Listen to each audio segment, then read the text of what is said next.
Good morning, grade sevens. This week, we are going to talk about solving equations. And you can see in front of me here, I have a balance scale. And you're thinking, well, we finished our measurement units, Ms. Dahlke, what's with the scale? Well, the fact of the matter is that when you think of an equation, you need to think of two things that are equal. Think of an equation as being like a balance scale. The two parts are equal to each other, and they have to stay that way in order for you to figure out what the missing part is, okay? Now, there's something that you need to learn this year, and it's going to carry you through high school, and that is how to write your work when you solve equations. Some of you guys, you're looking at this, you're looking at the things that are on this weigh scale, and you've probably already figured out how many cubes are in the cup. That's fine. You still have to be able to show your work, though, when you write this down and you solve it.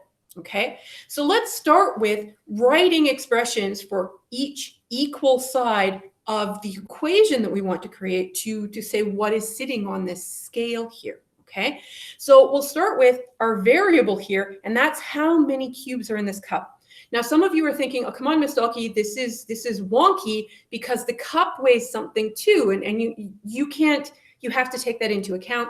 I actually already did, okay? Before I started adding cubes to this scale, I took the time, there's some weights here on the front, and I balanced it out so that with just the cup sitting here, it would be equally balanced, okay? So think of the cup as if it doesn't weigh anything at all. It has no weight as far as this scale is concerned. It's irrelevant, all right? The only thing that matters is what's inside the cup. Fair enough? Fair enough.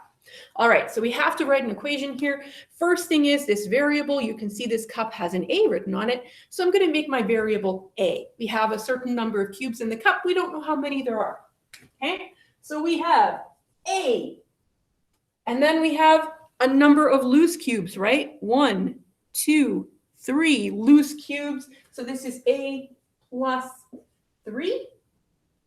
And it is equal to the other side because the scale is balanced, right? So on the other side, we have 1, 2, 3, 4, 5 cubes on this other side. So this is equal to 5. And many of you can already solve this by inspection. You already know there's going to be 2 cubes in the cup, okay?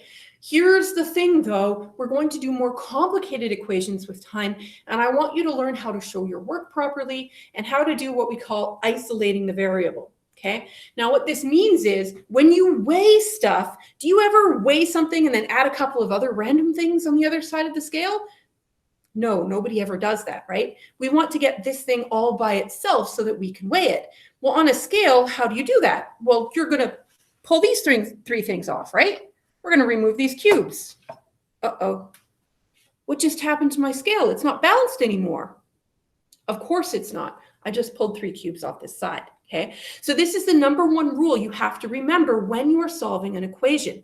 Whatever you do to one side of the equation, you also must do to the other side. Otherwise, your equation isn't balanced anymore. It's not actually equal. Okay, so what I've done here on this side of the equation, I removed 3 cubes, right?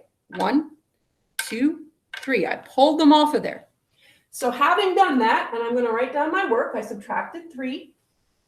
I also have to remove 3 cubes from this side or my scale isn't going to be balanced. So here we go. 1, 2, 3. 1, 2, 3. And now our scale is balanced again, right? It's going to take a little while. It's going to wobble back and forth before it reaches equilibrium, but it's balanced again. Okay. So we're also going to subtract 3 from this side.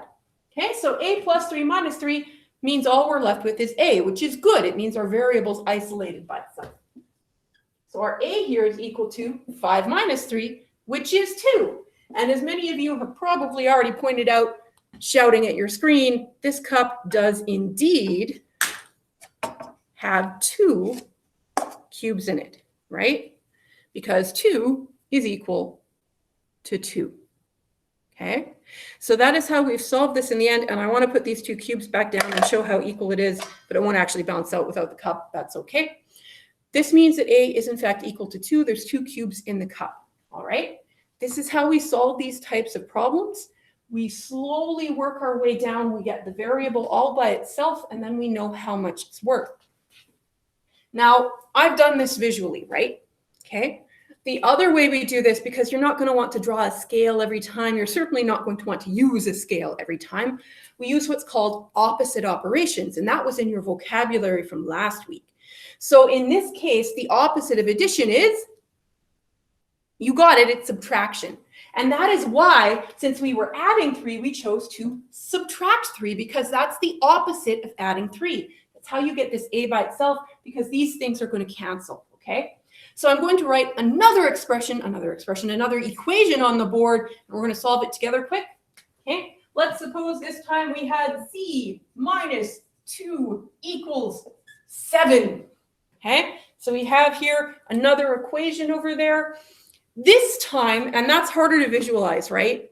Subtraction is not easy to see visually on a scale, so we're going to abandon the scale at this point. The opposite of subtracting 2 is to add 2. All right, so we're going to do that. We're going to add the opposite here. Okay, so we're going to add 2 to both sides, remember, because I have to keep my equation balanced like this. I want them nice and even. So whatever I do to one side, I have to do to the other side. All right, so this here, if you minus 2 and you add 2, it balances out. So we're left with this c all by itself, right? That's what we want. It's equal to 7 plus 2, which is 9. Okay? Not too terrible, this adding and subtracting equation stuff.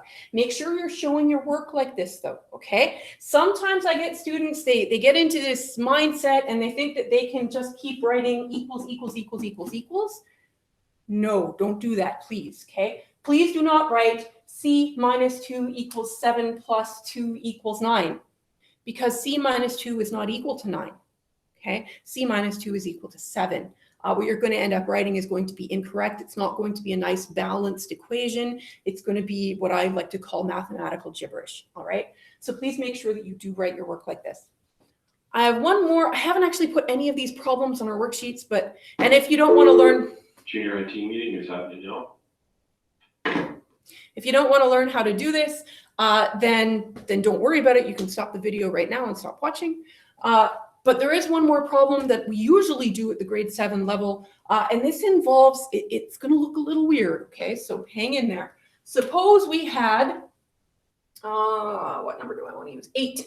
8 minus b equals 3. Okay. Now, most of you can solve this by inspection, right? You go 8 minus something equals 3. It has to be 5. 8 minus 5 is 3. Okay. And that's fine if you want to solve by inspection. But every once in a while, you'll see something like this where you're subtracting the variable in an equation. And what we do in order to fix this, it isn't a one-step equation anymore. It's a two-step equation, because what we do actually is we add the variable to both sides. Check it out. We're going to add b to both sides. We're going to do the opposite. So we're going to add b over here, and we're going to add b over here. So 8 minus b plus b, well, these two cancel each other out because it's opposite operations. So we end up with 8 on this side. 8 equals 3 plus b. And now it's just like that problem over there, right? It's easy to solve. We're going to subtract 3 from both sides. 3 minus 3 is 0, so we're left with a b over here. 8 minus 3 is 5. B is equal to 5. So that is how you would show your work on that kind of complex problem. You have one assignment on this, and then I have another tutorial for you on one-step problems with multiplication and division, and that'll be it for the week. Have yourselves a wonderful day.